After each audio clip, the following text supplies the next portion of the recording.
Well, it is possible that America is obsessed with protein. Influencers have been pushing variations of a high protein diet for a decade now. Companies, of course, have followed suit. Yeah, Cheerios has experimented with a high protein formula. Even Khloe Kardashian is in the mix with her cloud popcorn, which is extra protein. That stuff is all over Target right now.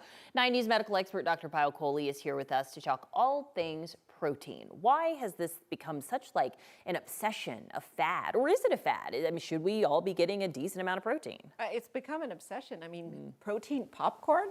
I heard Starbucks has a protein foam to put on top of your coffee. Oh, nice. See, she's sold. So Yes. let's break it down. Why are we so obsessed with protein? Well, it's really been marketed as sort of the healthy way to diet. It's a sign of nutrition and fitness and healthiness, and that's because we require three things for life. We require carbohydrates, fats, and proteins. And proteins do help us to lose weight more. And so the idea has become you minimize the other two things, maximize the protein, focus on it, and that's really how you're going to get healthy. So that's why we've become obsessed with it. And it's really important to repair our tissues, our muscles, for hormone function, for immune function. So I love protein, but too much of a good thing can be a bad thing. So we have to be careful. Okay, and we're going to get to that. But first, I just want to break it down. Where mostly, because I feel like in America, we're the ones that are protein obsessed. So where are we primarily getting our protein from?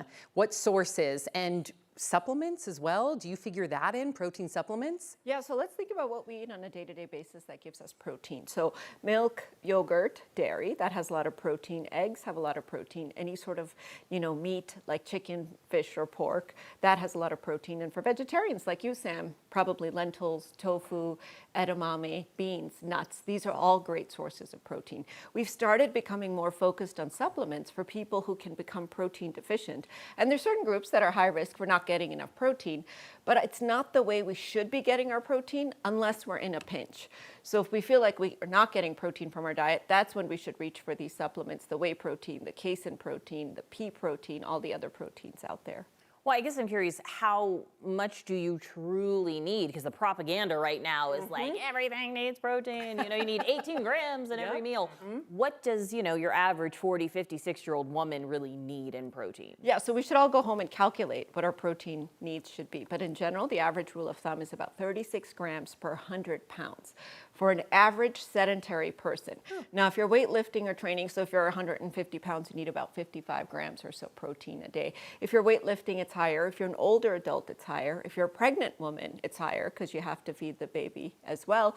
If you have any kind of chronic diseases where you're not absorbing protein and such, it can be higher. But we should really know how much protein we need. We should be tracking it in order to know whether we're getting enough rather than just more is better. And who are you most concerned about not getting protein? So the older adults, I really, really worry about these because for a number of reasons. One, as we get older, our protein requirements go up because our body has a tendency to naturally break down muscle tissue. Two, our appetite tends to go down as we get older. And so we're probably taking in less protein. We have less access to food. And then some of those other groups that I mentioned as well, including low-income people. We know that they tend to focus more heavily on carbs and fat. They don't get as much protein, especially the healthy types of protein in their diet. How do we know if we're getting enough, though? Are there symptoms that we can feel? Good question. You can. Sometimes you can. So a lot of times people will notice problems or changes in their skin, their hair, and just their overall muscle mass. So if you're feeling like your muscles are getting weaker, you're losing muscle mass, you're losing weight unexpectedly, your hair is falling out, your skin is brittle, these are all signs you may not be getting enough protein. Of course, like I said, if you have an app, I would recommend tracking it to make sure that you are getting enough. And in the course of your life, as you go through life, you get older, you have menopause, you get more or less active, your protein needs do evolve.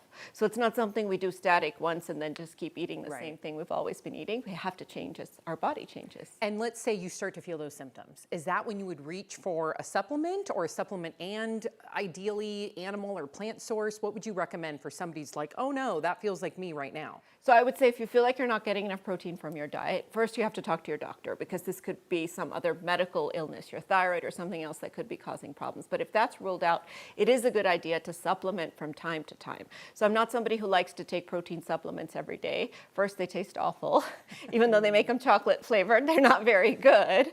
But second, and more importantly, they have a lot of additives, ingredients, extra calories, and it can have a lot of other things that are not good for you that can actually be bad for your health long term. It's not real food, it's processed.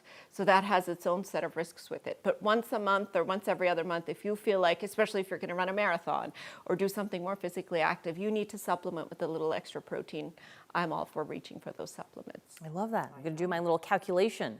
I had my cottage cheese, my high protein cottage cheese breakfast this morning. Great source Dr. of protein. Kohli, right? And tasty. Dr. Kohli, thank you.